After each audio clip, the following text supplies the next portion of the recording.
In the previous slide, we were looking at a map of New South Wales and the information that the New South Wales Parliament provided to us based around fish kills over the last 60 years and a 6-week overview of algae blooms. Yes.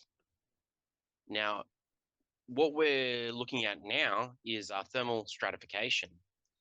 Yes. And as I understand, it has a lot to do with fish kills and blue-green algae. Are you able to describe that to our viewers and see, like, what this causes and where this actually comes from?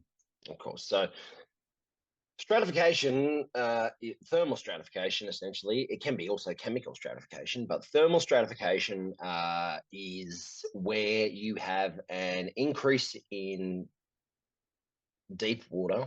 So it happens in reservoirs a lot, but also in shallower water where you have a lot of algae. Now, the algae absorbs all the light and also absorbs all the heat from the sun.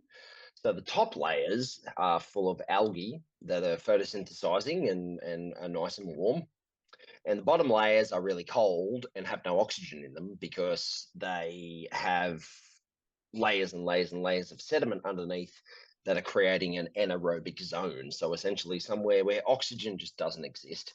So the sediment doesn't really break down, and there's not, the oxygen dips below sort of 3.5, 4 milligrams per liter. So the fish don't really inhabit that area.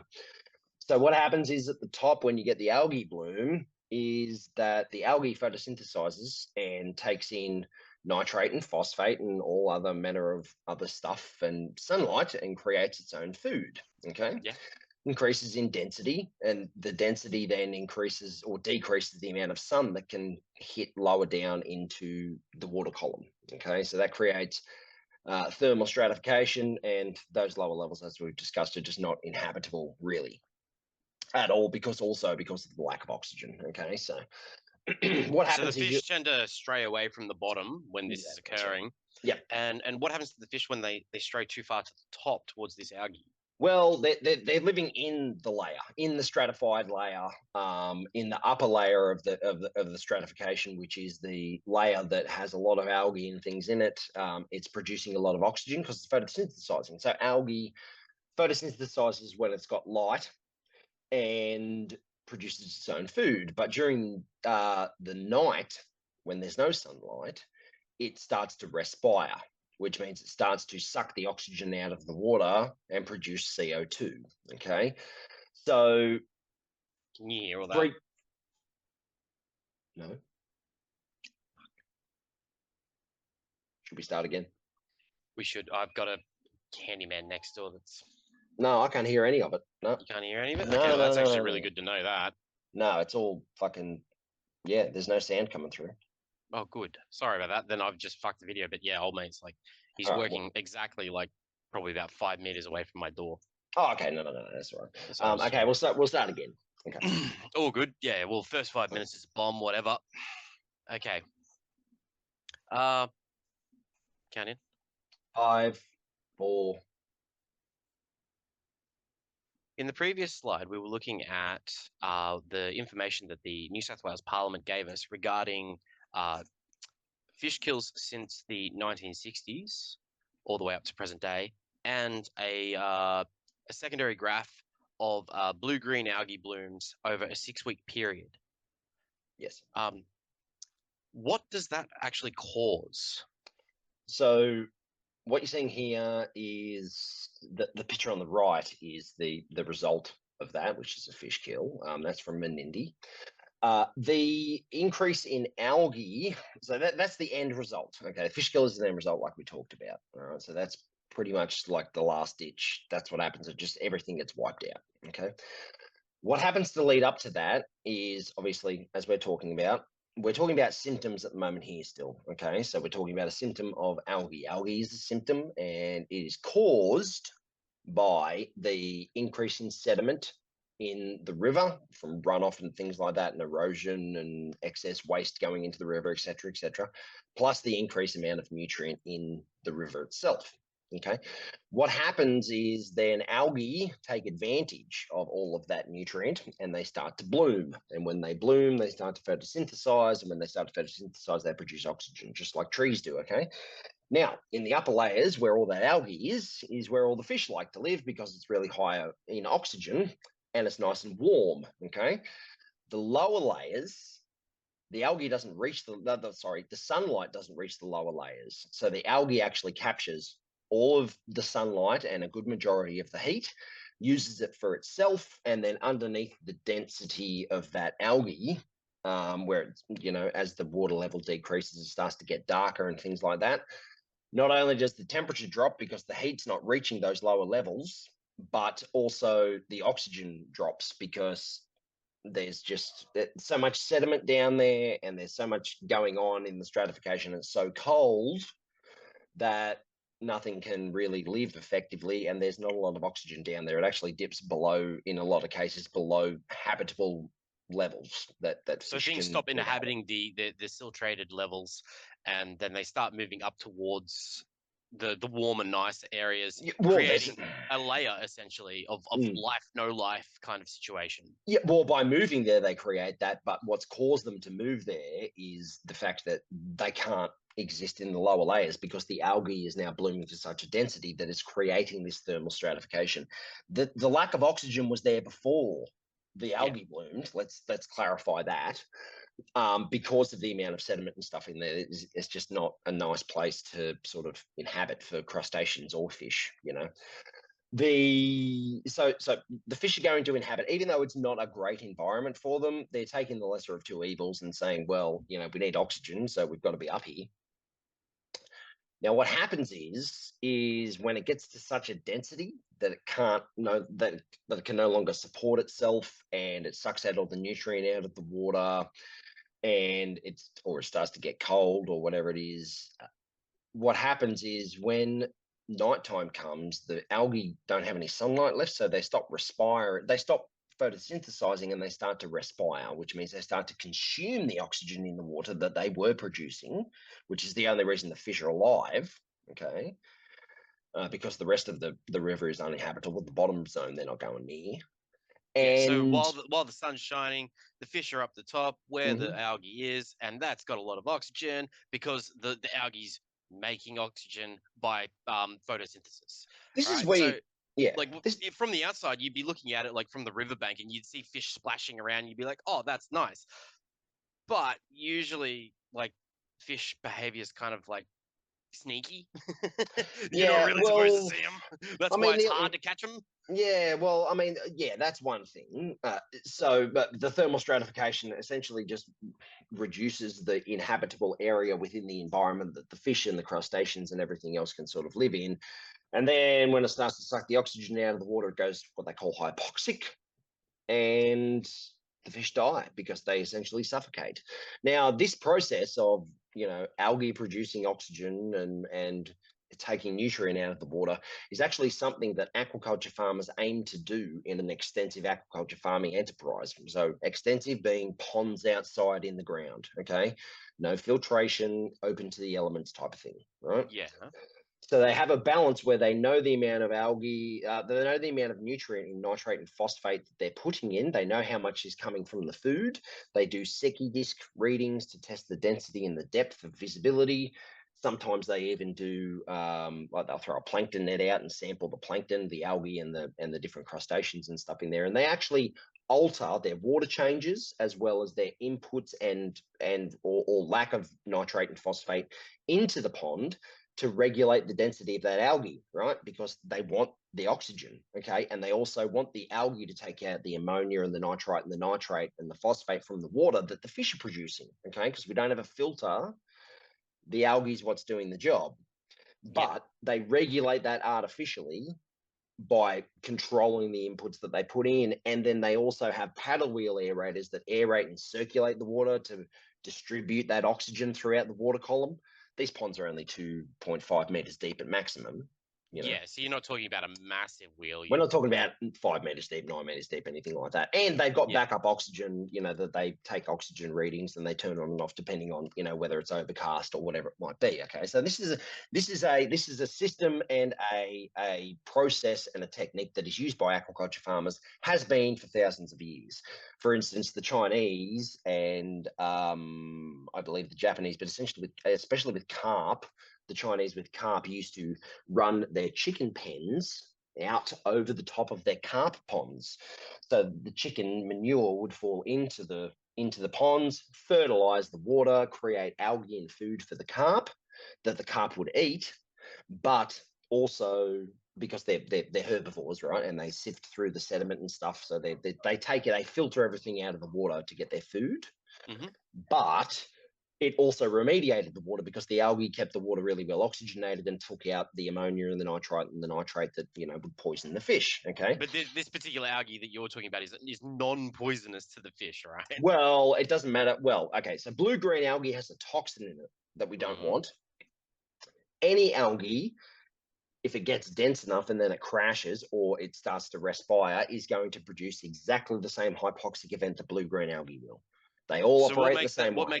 What makes blue-green algae so detrimental then, I suppose? Blue-green algae is widely monitored because of the toxins it produces, and if it gets into the drinking water supply, it's an issue.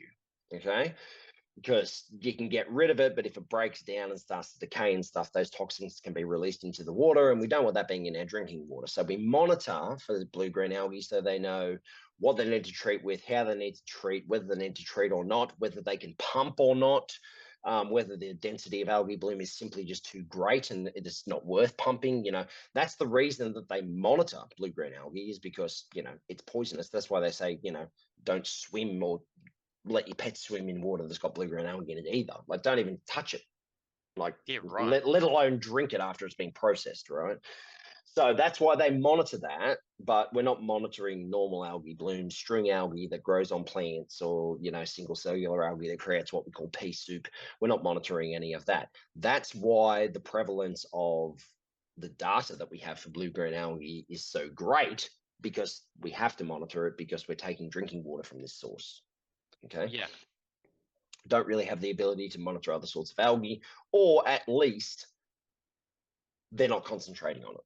Well, I don't know about you, but that picture on the right, I would not be drinking that water.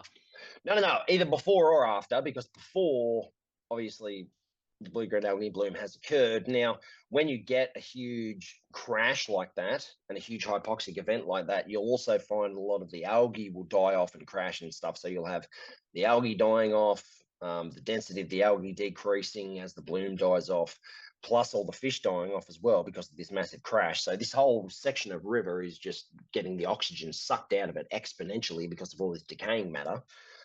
And then once all that's finished and the river gets to some sort of semblance of balance again, it goes, oh, look at all this nutrient we've got. And then if it's hot enough, the cycle just starts again. Right, so we end up with thermal stratification all over again. Yeah. Once the algae blooms, but then also you have obviously all the nutrient that's that's going to fuel another algae bloom, because again, we're not treating the cause, which is excess waste and biomass breakdown in the system, and excess nutrient coming into the system that is causing these problems. Okay. Yeah. So they've got over here on the left. We've got destratification. Okay. So destratification is, in broad terms, when we're talking about aeration, is the breaking of the thermocline, which is the stratified layer between hot water and cold water down the bottom, and also reoxygenating the water and taking the water from the bottom that is, devoid, for lack of a better description, of oxygen, or very low in oxygen, up to the surface. So you've got mixing of water happening. Okay, so this does a couple of different things, right? So first of all, when we're talking about destratification, the best way to do that is with bottom diffused aeration. Okay, so essentially an air stone like you would see in a fish tank. Okay. Yep. On a self-weighted assembly of some description. Or like your little treasure clam chest. openers or the treasure. Yeah, sits on the bottom. But this diffuser, right, it's breaking the air up into lots of little bubbles. So there's a plume of water that rises up, a plume of air that rises up through the water. All those Yep. little bubbles take a huge amount of water with them, plus at the same time oxygenate the water, okay? So you've got water from the bottom that's bad, let's call it, just in general, coming up to the surface. This has got all sorts of dissolved gases like CO2 and hydrogen sulfide and all sorts of stuff in it, right? Once it gets to the surface, all those bad gases start to gas off, right, into the atmosphere, which can be a little bit smelly at the start, right? Yep. Because of rotten egg gas and the release of H2S and all that kind of stuff. That's why when you start it up, you do it gradually, okay? We do that with timers and things like that. But what also happens is the water that's high in oxygen gets dragged down to the bottom as it's creating this convex effect of water rising up and then water being sucked down to replace it. Kind of So, like a chimney, yeah? Like, exactly. It's a bubble chimney. Yeah, yeah, a cool. plume bubble chimney. Yeah. So within this bubble chimney, all this water is entrained and is all getting mixed and so forth. Okay. So the newly oxygenated mixed water is then being dragged down to the bottom. Okay. So oxygen is now being artificially drugged down and pulled down to the bottom sediments. Along with that, you get a lot of bacteria and stuff being dragged down as well. So all of a sudden, this area that didn't have oxygen before now has oxygen. So this is You know done where I'm going? artificially at fish farms, right? Yes, definitely. So Yeah. on top, they use things like paddle wheels. We also use bottom diffused aeration. We use bottom diffused aeration a lot in nursery systems.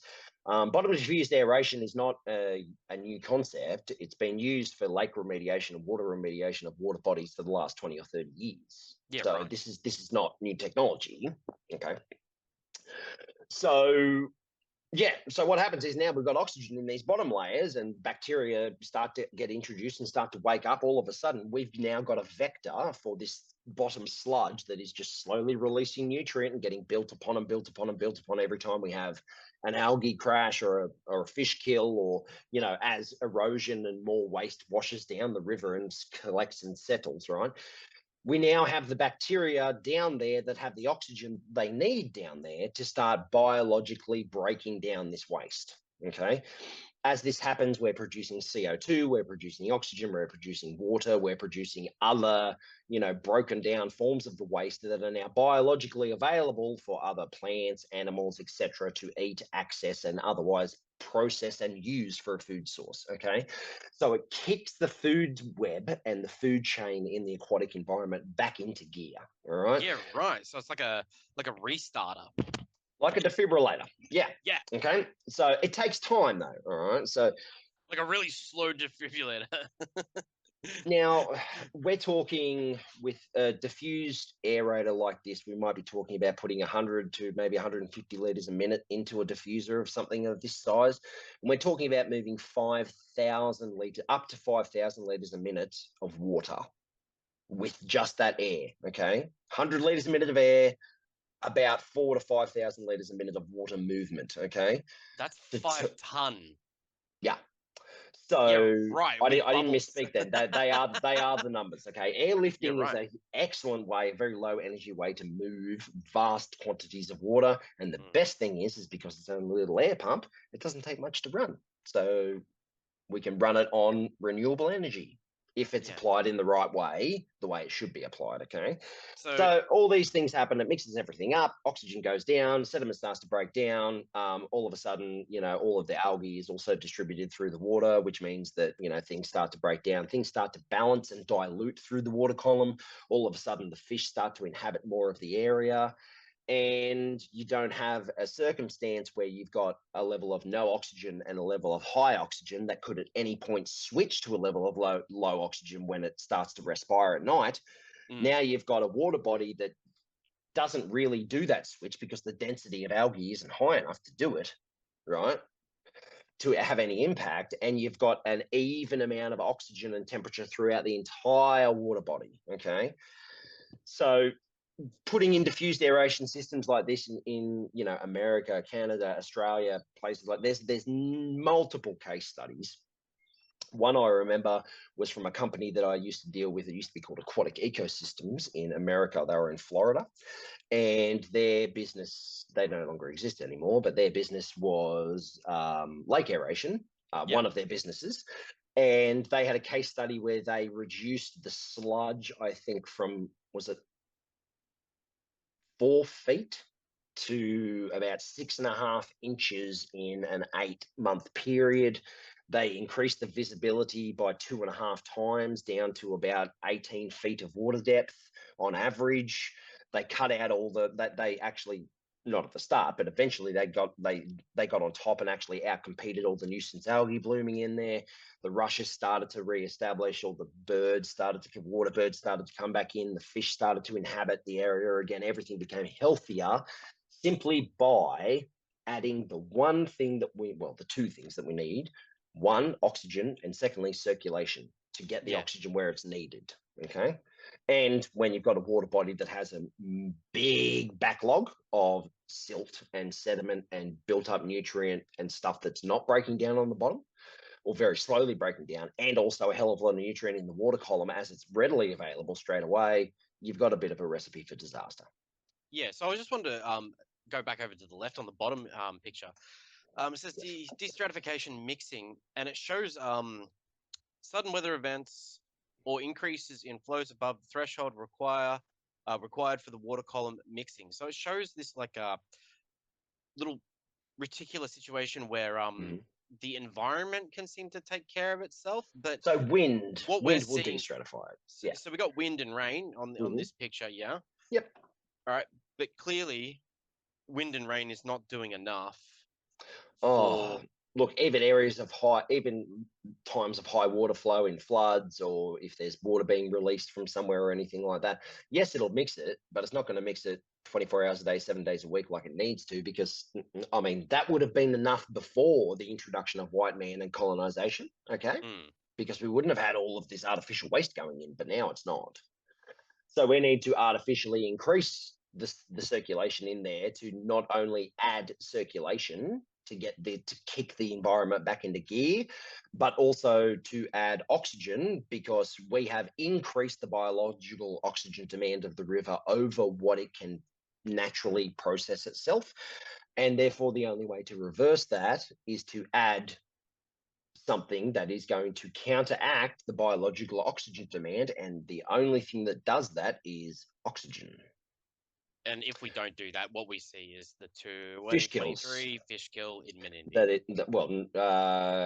So that's from 2023. That was recent. I mean, I've talked to a couple. I now live out in Inverell. Menindee isn't that far from me, so it's a little bit closer. And the cod fishing scene is big around these areas. And it's almost like a really taboo joke that, it's about time for the annual Menindee fish kill. It happens that often now. Which is not good in any way. No, it's actually quite shocking to look at, because I'm looking at this picture and I'm just seeing these bellies of silver just go right up around the bend. But to give you my point being that it's happened that often and it happens that frequently that it's kind of a really dark humor joke, because they're not doing anything about it, and it just happens and happens and happens, and nothing's getting done about it. So, and Menindee lakes are a hotspot for it, because if you look at the Menindee lake system, you've got, just like I was saying, a buildup of sludge and waste, and these wetlands are not healthy, and that's a hotspot where it all concentrates. And with the weirs and everything that are in place, all the fish sort of gather in these areas, especially as oxygen starts to drop in other areas of the river. Then you get a concentration of livestock and a concentration of animals and life. And then these things happen. Birds, turtles, yabbies even, thankfully, can escape this.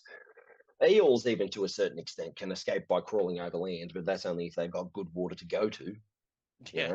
Hopefully there's a dam nearby somewhere. Let's hope that the farmer doesn't have his private collection of yabbies in there that he goes down for a feed every couple of weeks, and now it's got 47 turtles in it that are just going to clean it all out. This is just, they can't get away from it.